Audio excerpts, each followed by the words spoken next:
तारीख थी 31 दिसंबर 2021। दुनिया नई उम्मीद और जोश के साथ नए साल का जश्न मनाने की तैयारी में लगी थी। मुंबई की रहने वाली 19 साल की जाह्नवी कुकरेजा के लिए ये तारीख कुछ ज़्यादा ही खास थी, क्योंकि इसी दिन उनके पापा का जन्मदिन था। इसके अलावा 31 दिसंबर की ही रात जाह्नवी के कुछ बेहद ही क्लोज फ्रेंड ने रात में नई साल की पार्टी रखी थी। सब कुछ ठीक चल रहा था, मगर अचानक नई साल की पहली सुबह लगभग 5 बजे जाह्नवी के परिवार वालों को एक फ़ोन कॉल आता है और सब कुछ बदल जाता है। पार्टी में जाह्नवी के साथ एक दिल दहला देने वाली घटना को अंजाम दिया गया था। जाह्नवी के शरीर पर 48 गहरे जख्म के निशान थे। उसकी खोपड़ी, जबड़े और रीढ़ की हड्डी तक टूट गई थी। तो आखिर जाह्नवी के साथ इस पार्टी में क्या हुआ था और जाह्नवी के साथ घटना के लिए कौन जिम्मेदार था, जानने के लिए वीडियो में आखिर तक बने रहें।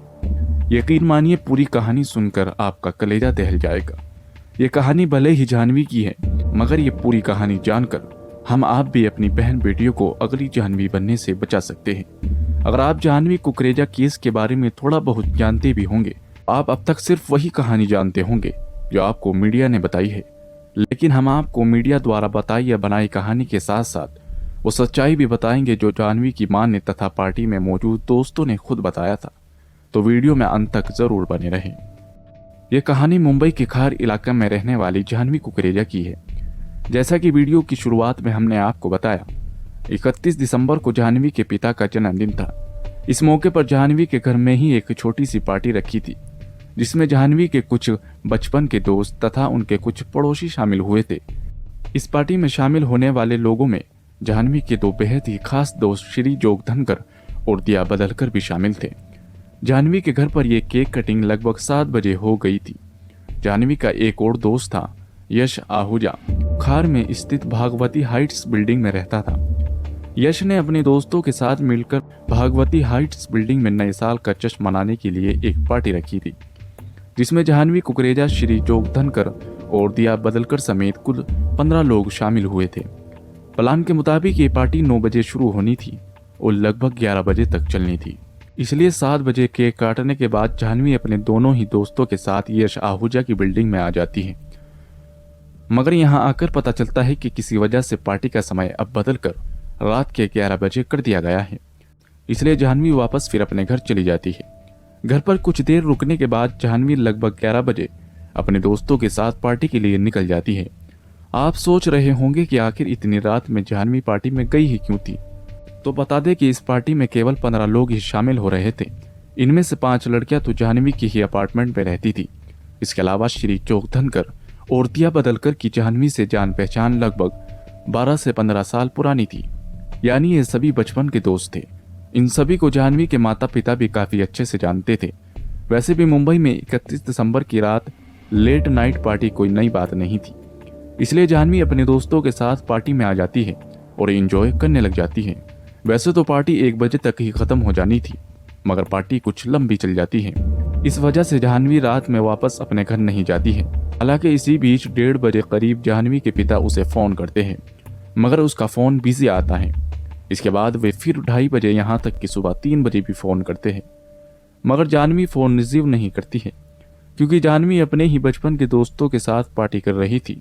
इसलिए जाह्नवी के माता पिता जाह्नवी द्वारा फोन रिसीव ना करने के बावजूद ज्यादा चिंतित नहीं होते हैं और वो सोचते हैं कि पार्टी के बाद ज्यादा रात होने की वजह से जाह्नवी दोस्त के यहाँ ही रुक गई होगी, क्योंकि ऐसा कई बार पहले भी हो चुका था। अब तारीख बदल कर हो गई थी 1 जनवरी 2022। अभी सुबह के 5 बजे थे कि जाह्नवी के पिता प्रकाश कुकरेजा के मोबाइल की घंटी बजती है।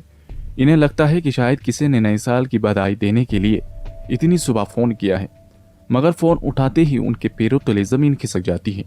फोन पर उन्हें कहा जाता है कि जाह्नवी का एक्सीडेंट हो गया है। इस कॉल के कुछ ही मिनट बाद पार्टी में जाह्नवी के साथ ही गई दोस्त दिया बदलकर के पिता समीर बदलकर का भी फोन जाह्नवी के पिता के पास आता है और वो भी बताते हैं कि बच्चों का एक्सीडेंट हो गया है, आप जल्दी से खार पुलिस स्टेशन चले आइए। समीर ये भी कहता है कि दिया हिंदुजा हॉस्पिटल में एडमिट है, जबकि जाह्नवी बाबा हॉस्पिटल में है। इस पर जाह्नवी के पिता तुरंत कहते हैं कि जब दोनों बच्चे पार्टी में साथ गई थी और दोनों का एक्सीडेंट भी साथ में हुआ है, तो दोनों अलग अलग हॉस्पिटल में क्यों हैं और मुझे हॉस्पिटल की बजाय पुलिस स्टेशन क्यों बुला रहे हैं। इस पर दिया के पिता जाह्नवी के पिता को कहते हैं कि आप जितनी जल्दी हो सके पुलिस स्टेशन आ जाइए, यहाँ आपको जानकारी मिल जाएगी। इतना सुनते ही जाह्नवी के पिता भागते हुए खार पुलिस स्टेशन आ जाते हैं। यहाँ उन्हें दिल दहला देने वाली जानकारी दी जाती है। उन्हें बताया जाता है कि आपकी बेटी जाह्नवी की डेथ हो गई है। वो भागवती हाइट्स बिल्डिंग के ग्राउंड फ्लोर पर मृत पाई गई है। ये वही बिल्डिंग थी जहां रात में पार्टी हुई थी। ये खबर सुनकर जाह्नवी की मां निधि प्रकाश कुकरेजा भी भागती हुई हॉस्पिटल में जाती है, जहां जाह्नवी की लाश रखी हुई थी। मौत की खबर के बाद कुछ कागजी कार्रवाई पूरी की जाती है और फिर जाह्नवी का पोस्टमार्टम किया जाता है और फिर लाश को अंतिम संस्कार के लिए परिवार को सौंप दिया जाता है। इस अंतिम संस्कार के बाद जाह्नवी के माता पिता को एक बात बहुत ज्यादा खटकती है। बीती रात पार्टी में जितने भी दोस्त शामिल हुए थे वो सभी जाह्नवी के बेहद ही करीबी थे। उनमें से कई तो जाह्नवी के पड़ोसी और बचपन के दोस्त थे। इसके बावजूद जाह्नवी की मौत के बाद ना तो जाह्नवी का कोई दोस्त उसके घर पर गया था और ना ही एक पड़ोसी होने के नाते ही कोई जाह्नवी की माता पिता को झूठी ही सही तसल्ली देने गया था। अभी इन लोगों को शक होने लगता है कि जाह्नवी की मौत नेचुरल डेथ तो नहीं है, बल्कि जरूर किसी बड़ी साजिश के तहत जाह्नवी की जान ली गई है। इधर पुलिस भी इसे एक अननेचुरल डेथ मानते हुए FIR दर्ज कर जांच शुरू कर देती है। पुलिस जांच में कई हिला देने वाले खुलासे होते हैं। पुलिस सबसे पहले पार्टी में मौजूद लोगों के बयान दर्ज करना शुरू करती है। पार्टी में यशना आहूजा भी शामिल थी। पुलिस पूछताछ में यशना बताती है कि पार्टी भागवती हाइट्स बिल्डिंग के 8 फ्लोर की छत पर हो रही थी। पार्टी के दौरान सभी से अलग होकर श्री दिया और जाह्नवी मेरे साथ कोने में बैठे हुए थे। यशना के मुताबिक वहां बैठकर श्री जोगधनकर जाह्नवी को किस कर रहा था। इसी बीच दिया उठकर श्री के बगल में रखे मैट्स पर सो जाती है। इसके अगले ही पल श्री दिया के साथ इंटीमेट हो जाता है। शिया की इस हरकत से जाह्नवी को काफी गुस्सा आ जाता है और यहीं पर श्री दिया और जाह्नवी की कुछ कहासुनी हो जाती है। यशना आहूजा के बयान के मुताबिक इसके बाद उसने देखा कि जाह्नवी किसी से फोन पर बात कर रही है और रो रही है। पुलिस अब ये पता लगाने में जुट जाती है कि आखिर जाह्नवी ने इतनी रात में फोन पर किससे और क्या बातें कर रही थी। जांच में पता चलता है कि इस झगड़े के बाद जाह्नवी ने 1:40 के आसपास अपनी एक दोस्त पर्णिका नेहरूला को फोन किया था। पर्णिका पूछताछ में बताती है कि जाह्नवी ने उसे फोन करके शिया और दिया की हरकतों के बारे में बताया था। पर्णिका के मुताबिक जाह्नवी को श्री की यह हरकत बिल्कुल भी अच्छी नहीं लगी थी। पर्णिका के दावे के अनुसार फोन पर जाह्नवी ये भी कहती है कि वह दोस्त के तौर पर ना तो श्री जोगधनकर को खोना चाहती है और ना ही दिया बदलकर को। इसके बाद जाह्नवी फोन काट देती है। ये आखिरी बार था जब जाह्नवी ने किसी से फोन पर बात की थी। इसके बाद 2:20 के आसपास जब पार्टी में शामिल कुछ दोस्त घर वापस जाने के लिए नीचे आते हैं तो उनकी नजर ग्राउंड फ्लोर पर पड़ी जाह्नवी पर पड़ती है।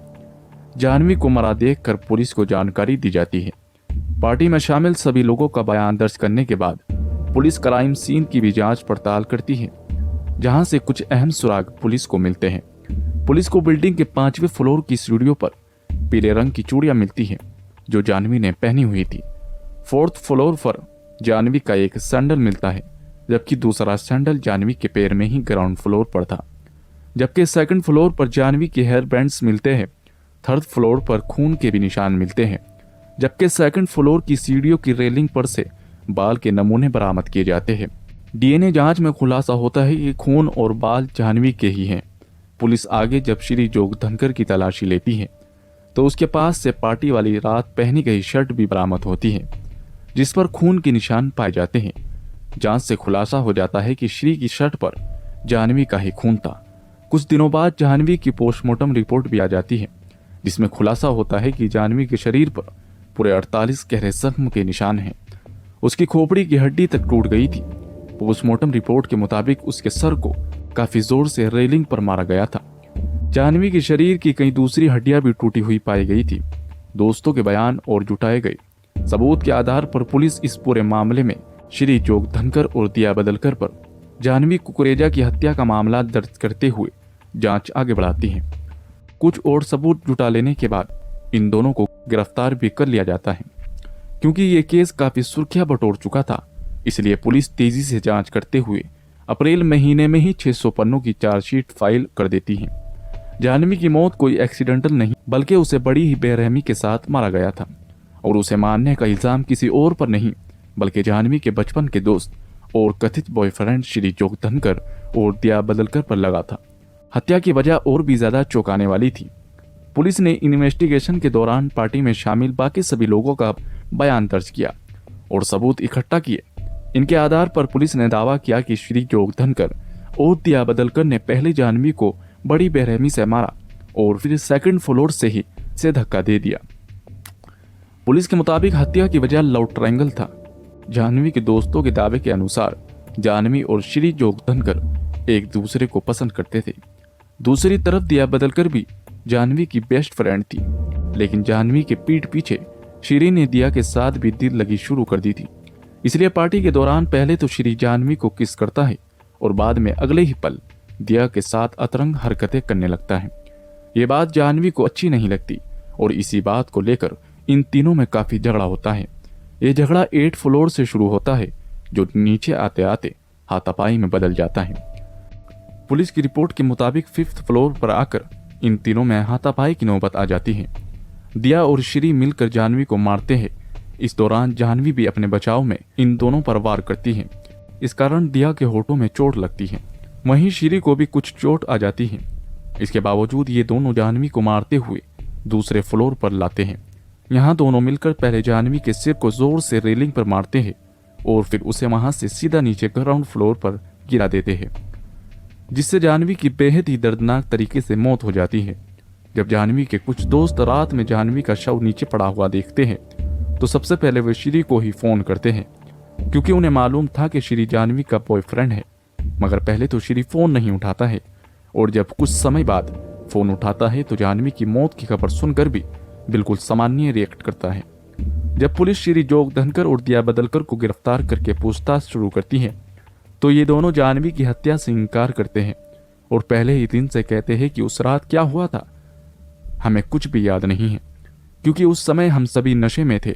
कमाल की बात तो यह है कि इस कथित हत्या को 1 साल हो गया है, मगर अब तक श्री जोगधनकर और दिया बदलकर ने हत्या की बात नहीं कबूली है, बल्कि ये दोनों आज भी अपने उसी स्टैंड पर कायम हैं कि मुझे कुछ भी याद नहीं है। दूसरी तरफ पुलिस को आज तक एक भी आई विटनेस नहीं मिल पाया है। मतलब पार्टी में 15 लोग थे, लेकिन किसी ने इन्हें जाह्नवी को मारते हुए या नीचे गिराते हुए नहीं देखा। हालांकि कुछ लोगों ने इन तीनों को आपस में झगड़ते हुए जरूर देखा था। इन गवाहों के अलावा पुलिस के पास फोरेंसिक और कुछ सर्कमस्टेंशियल एविडेंस है, जिसके आधार पर पुलिस दावा करती है कि यह जाह्नवी कुकरेजा की हत्या श्री जोगधनकर और दिया बदलकर ने मिलकर ही की है। अभी तक किसी भी आरोपी का गुनाह कोर्ट में साबित नहीं हो सका है और मामले की सुनवाई अभी चल ही रही है। 2022 के जुलाई महीने में इस केस के मुख्य आरोपी श्री जोगधनकर और दिया बदलकर ने अदालत में बेल की अर्जी दाखिल की थी, मगर अदालत ने सर्कमस्टेंशियल एविडेंस को काफी मजबूत मानते हुए बेल देने से इनकार कर दिया था। इस कारण ये दोनों अभी जेल में हैं। अब तक की जो कहानी हमने आपको बताई है वो पार्टी में मौजूद दोस्तों द्वारा पुलिस को दिए गए बयान पर आधारित है। अब हम आपको इस कहानी का दूसरा पक्ष यानी वो पक्ष भी बताते हैं जो पीड़िता जाह्नवी कुकरेजा की मां ने मीडिया को बताया था। एक तरफ जाह्नवी की दोस्त और पुलिस दावा करती है कि जाह्नवी और श्री एक दूसरे को प्यार करते थे, जबकि जाह्नवी की मां का कहना है कि ये दोनों दोस्त जरूर थे, मगर इन दोनों में प्यार जैसी कोई बात नहीं थी और ना ही ये दोनों रिलेशनशिप में थे। जाह्नवी की मां का दावा है कि जाह्नवी की हत्या जरूर किसी दूसरी वजह से की गई है और उसी वजह को छुपाने के लिए दोनों आरोपी उस रात की घटना के बारे में सब कुछ भूलने का नाटक कर रहे हैं। क्योंकि ये मामला अभी अदालत में है, इसलिए पूरे मामले पर हम कोई अंतिम टिप्पणी नहीं करेंगे। दोषी कौन है ये तो आने वाला वक्त ही बताएगा। फिलहाल दोस्तों, आपको क्या लगता है कमेंट बॉक्स में ज़रूर बताएं। अगर आपको हमारी मेहनत पसंद आई हो तो इस वीडियो को लाइक करते हुए शेयर भी करें, ताकि बाकी लोग भी इस कहानी के बारे में जान सके और अभी से सतर्क हो जाए। अगर आपने अब तक इस चैनल को सब्सक्राइब नहीं किया है तो जल्दी से चैनल को सब्सक्राइब कर लें, बेल आइकन दबाकर नोटिफिकेशन ज़रूर ऑन कर लें। मिलते हैं क्राइम की दुनिया से जुड़ी ऐसी ही एक और सच्ची कहानी के साथ अगली वीडियो में।